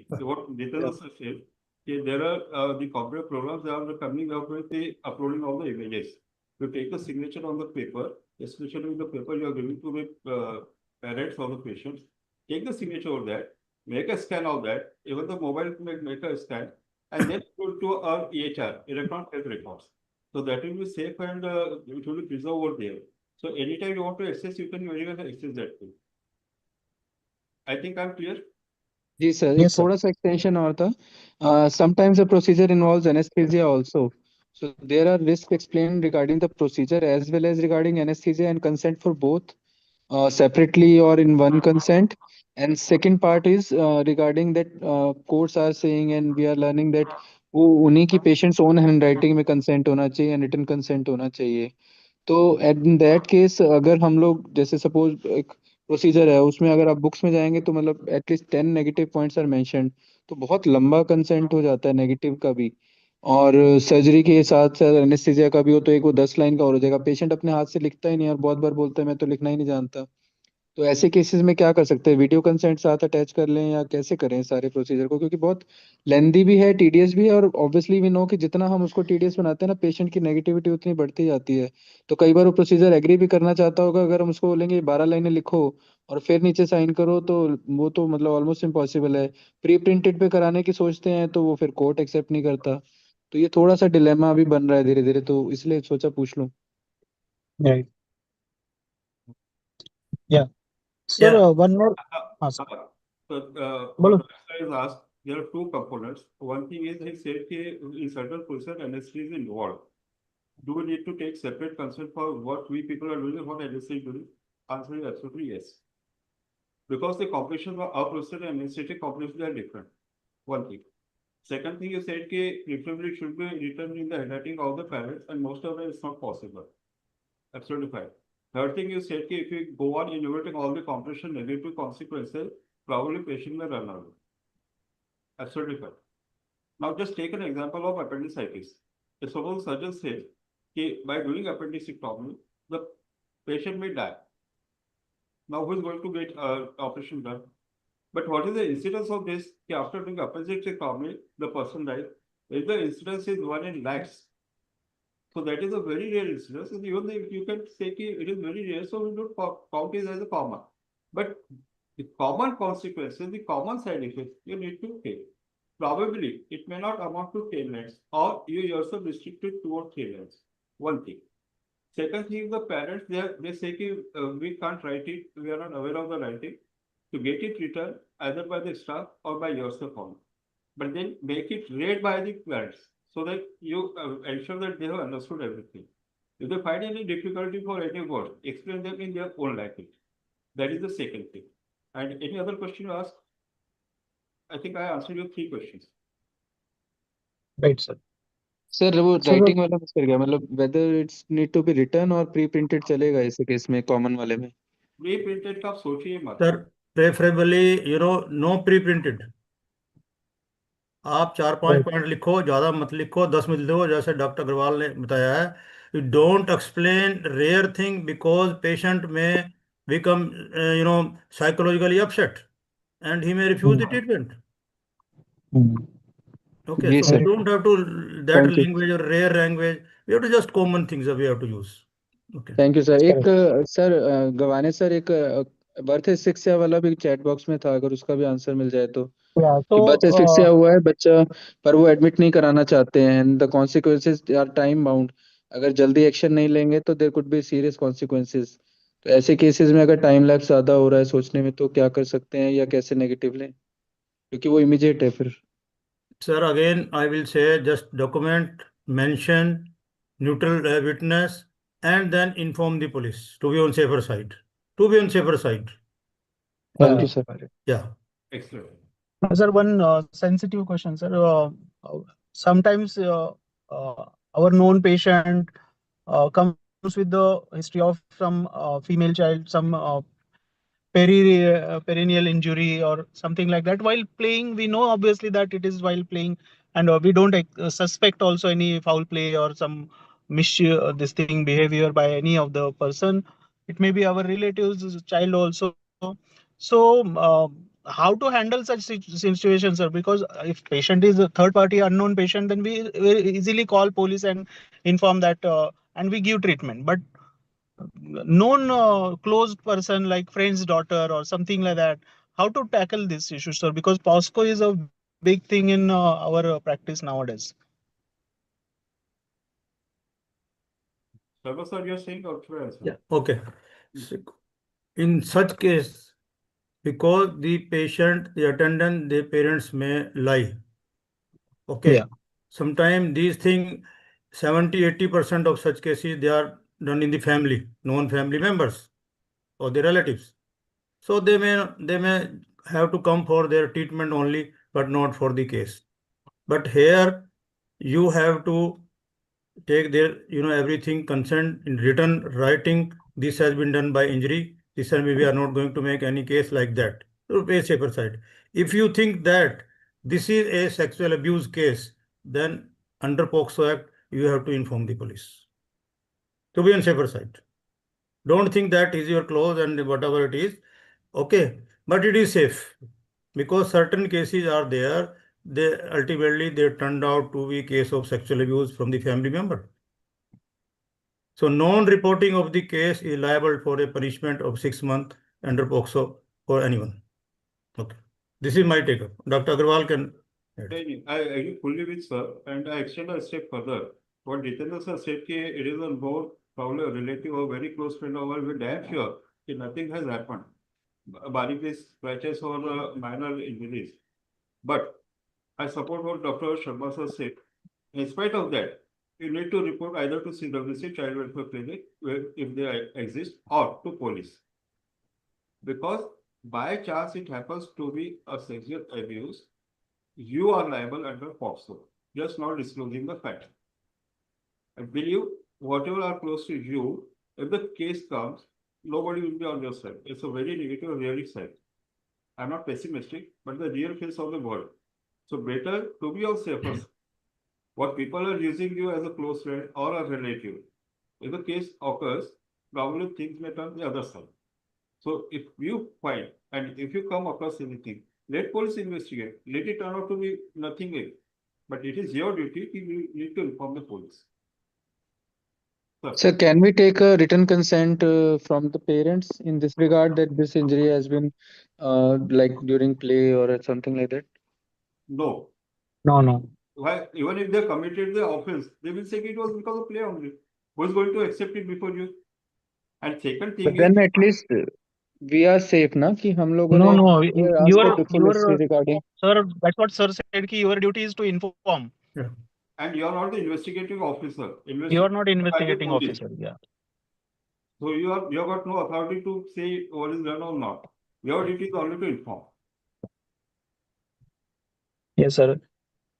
In one of the case referred to us, I found that they went to some primary doctor and he has not documented or written or he has not shown as patient has visited him. So action will be taken on him or no, sir? Because there is no documentation that the child visited or verbal thing is sufficient by patient. Sir, lack of this documentation doesn't protect you. If I say I don't maintain opening papers and I didn't record things, so nothing is there. No, you have to maintain the record. Now the second thing, the relatives they come and they say, doctor, forget about that, we have visited you. Presume that we have not visited you, so what is the necessity of informing to the police? It's plain simple. Just because we are coming to you, you're saying you need to inform, so forget it. We are not visited you. So where is the question of informant? Sir, in the present era, when you have got CCTV installed in your institute, even if you don't have the neighboring, they have got a CCTV. Even the neighbors, if they come to know about this case, everybody will give evidence against you. So why you want to get entangled in such cases? Better to inform police. Right, sir. Right. Right. So, sir, question in chat box. Whose responsibility is to inform, like casualty patient is reporting, whether it is a pediatrician or CMO officer or a gynecologist, who will inform to the police? The hospital authority, if he is coming to government hospital, so medical superintendent No, of no, the our hospital, sir. yeah, in private hospital, this is primary your duty. Who is the owner of the hospital? Right, sir. Yeah. So, in one more question is, sir, patient is primary treatment we have given in our hospital according to whatever life-saving measures, and now patient needs to be shifted to other hospital because of unaffording status. So, is it a duty of the treating hospital to ensure a vacancy in other hospital, government hospital, and accompany and shift the patient to that hospital? Sir, I think morally is okay and ethically And also, but legally, huh? sometimes practically this is not possible. Once you are referring to government hospital, how you can say that seat is there, they not bed is vacant or not? And if patient doesn't want to go, so tell him whatever facilities I have, I will give you. Document. My hospital has this much facilities. I am giving. I don't have the facility of ventilator and intensive care. So take in writing. So for that, I am referring to your higher center. Yeah. But then Right, because sir. of affordability, if it's the reason, then Affordability also, you have to tell him after the patient settle that you go to government hospital. Yes. In better nearby government hospital, you can send him. Jitendra sir, if I may Here you have to be very practical, tricky with knowledge that the patient don't think that you are just selling him. You want to save your skin. In a better way you can. Now the patient all right. In the night he may become worsen. I don't have facilities. Better you take him. You take him go and sell that. And I'm not saying for you have don't money. Okay, don't give or I will take less. Whatever it is, but better you go. Yeah. I think that comes with the seniority, sir, and not. Yeah, that Jitendra insight. sir, Jitendra Yes, sir, sir. Yes, sir. I extend further what Sharma sir said, because there is a specific reference protocol. There's a Yeah. protocol. If suppose you have to refer a patient who is admitted with you, I'm again repeating, till the time he is attended by some other person, it is your duty. Because negligence is the breach of duty causing direct damage to the patient, DDD. So till the time some other person takes over the duty, it is under our duty. And if there is any breach, it may amount to negligence. Now the question, if suppose the patient is not affording, patient is deteriorating, certain facilities patient requires and they are not at your institute, what to do? You ought to refer the patient. So the protocol says that before referring the patient, you need to ensure that he gets the proper treatment. Like wherever you are sending to him, get a communication with that person.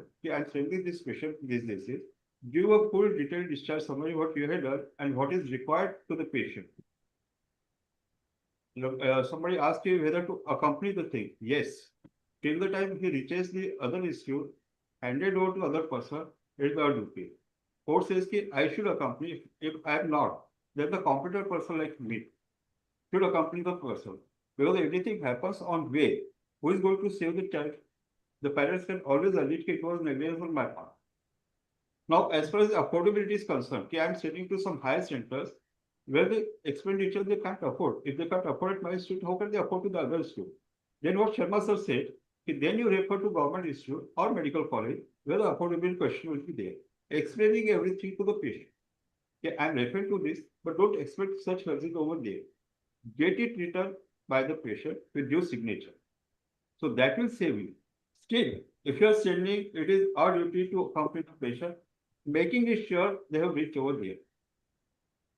Very unfortunate thing, even if something happens on way, you are saved. If somebody has accompanied, somebody was doing the thing, which was necessary at that time.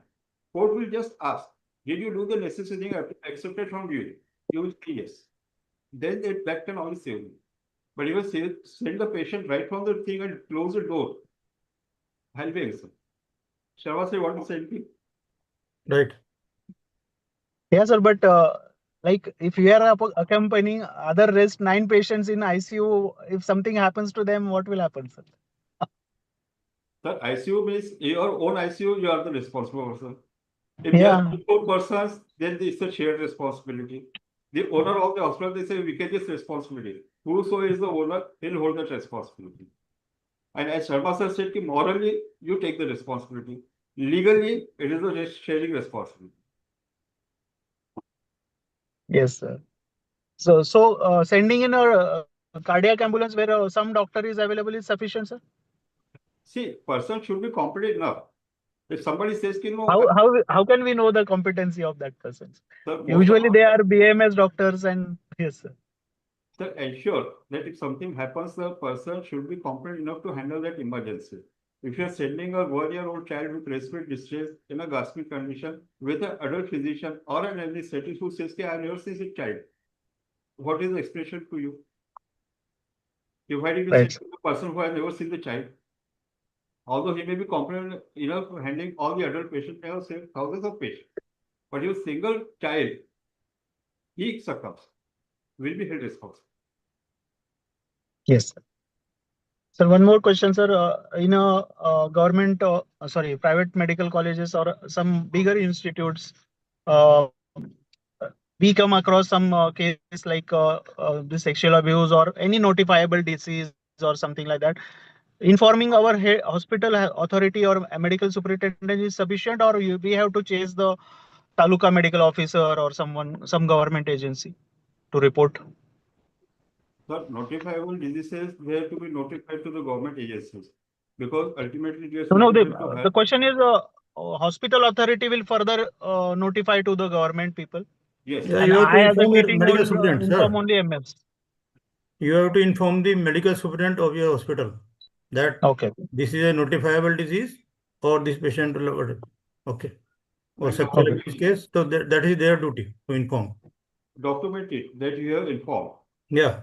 Unless until you document, you will be hanged. Correct. Yeah. So inward में देके करते हैं sir हम लोग. You should have proof about that, the evidence of that. You have informed. Sir, last question from my side is how much is a good amount for professional indemnity in this scenario, sir? Sir, I'm just answering your question in one line. The vaccine administered was expired vaccine, which you and we know doesn't cause any harm apart from losing the efficacy. I know. And if I have asked for the compensation of 11 crore, now you answer your question, how much should you take the indemnity? Previously used to be thousands or lakhs, but the apex decision given was by court in Emery case, Kolkata, where the compensation of 11 crore, it was awarded in 2016, and that has become an index case. Now everybody is comparing that case. So it was an adult case where the lady, she succumbed. So now we compare with a pediatric case when the expired vaccine is asking for 11 crore. So it depends on the type of practice you are doing. If you are doing only OPD practice, probably you are at less risk. If you are doing this admission but of 4 cases, you are slightly more risk. But if you are doing intensive care, NICU or PICU, then you need to have more indemnity with you. Sharma sir? You're right. I think as a OPD practice, we should take 1 crore these days. Yeah, 1 crore. Okay. It hardly matter few thousand rupees, and you have a sound sleep that I have that. So yeah, so you should take I think 1 crore. So it is a hospital's responsibility or the physician's own responsibility, sir, in a big hospital? No, there are two things. You are asking about indemnity or responsibility? No, responsibility, like some compensation. Responsibility is any person, your class 4 employee, even staff nurse or your RMO, anything happen, the responsibility is called vicarious liability on the owner of the hospital. So both will be sued, surgeon as well as the owner. Okay. So that is, so take, indemnity for your or hospital and your staff also. That will Okay. be- Sir, as you seen in Ahluwalia case, the resident doctor, the staff nurse, and the hospital owner, they were all awarded the compensation. They were all asked for the compensation. So it is not only the hospital owner, but the person who has committed the crime, they are also held responsible. So if you're asking to, even if you're attached some hospital which is owned by some other person, better to have your own security covered with you. Hmm. Sir, I was not aware that nurses also have to get their own indemnity. Everybody, sir, and especially You advise them any hospital when hiring any doctor. So they always ask, show Yeah, us yeah. indemnity. Okay. Yes, Even yes. any person touching the patient, your nurse is looking after the patient. Somebody is withdrawing the sample. One should be putting the IV thing. So their name should be also there. They should have, or you get their insurance done on your behalf. Okay. Right. Any other question from anyone? You can unmute and ask the question. there are questions seen by Dr. What is Amit the Rawat. highest compensation awarded so far? Sir has answered that it is 11 crore for MB Hospital, Kolkata. Kolkata. Sir, in pediatric cases, I think I remember their case of ROP. This was earlier in 2000, way back. It was in Maharaja Agreshan Hospital versus Rishabh Sharma.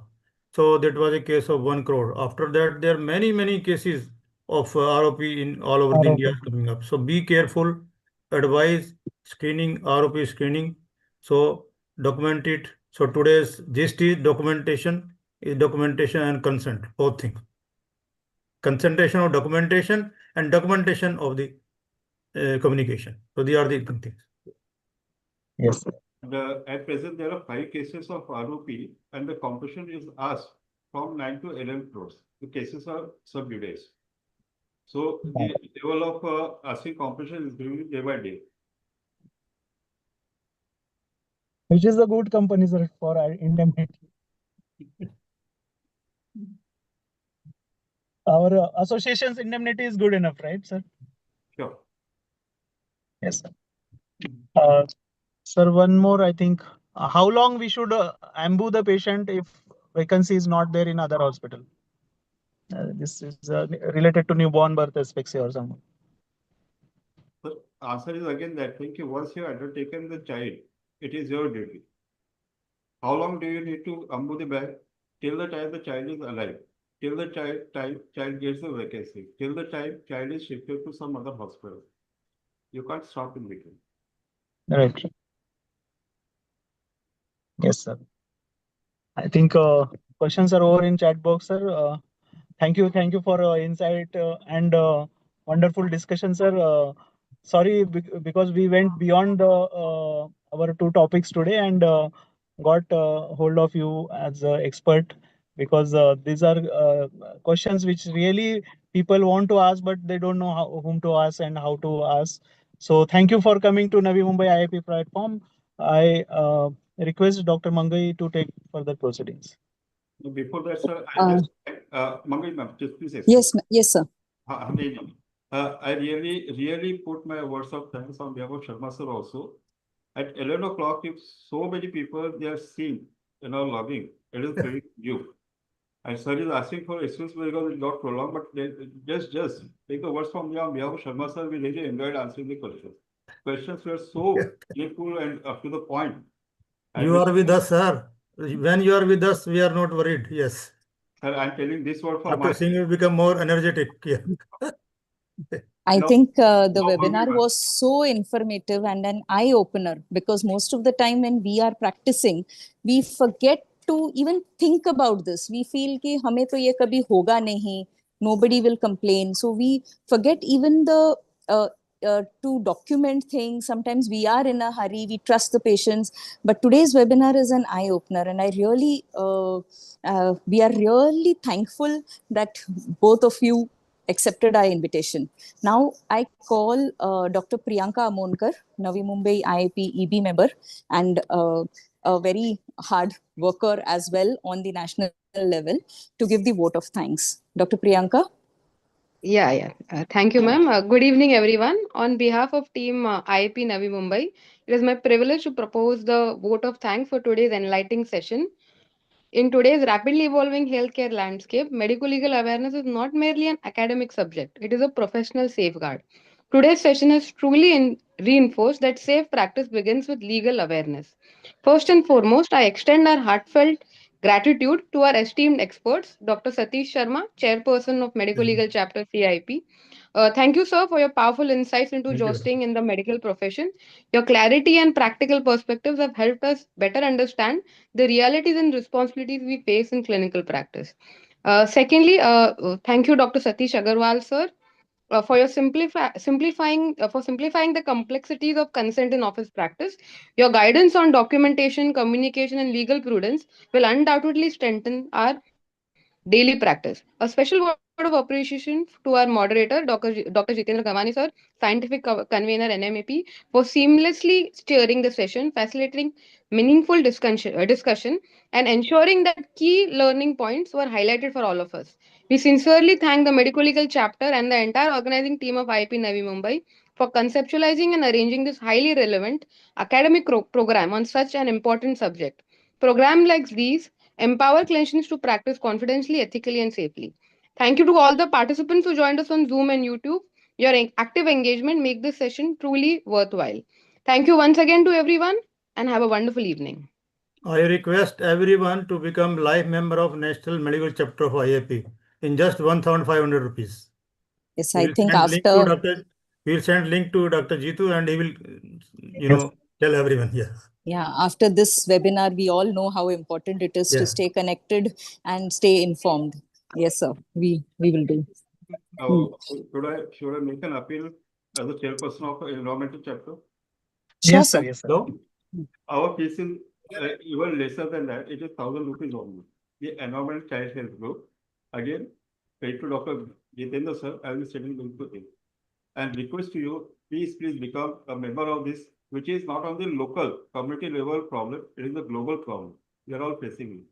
Thank you. Thank you once again. Thank you, sir. Thank you very much. Good night. Thank you. Thank you, sir. Good night. Good night. Thank you, Jitu sir. Thank you, Satish sir. Thank you, Thank you, delegates. sir. Thank you, everyone. Thank you, Priyanka.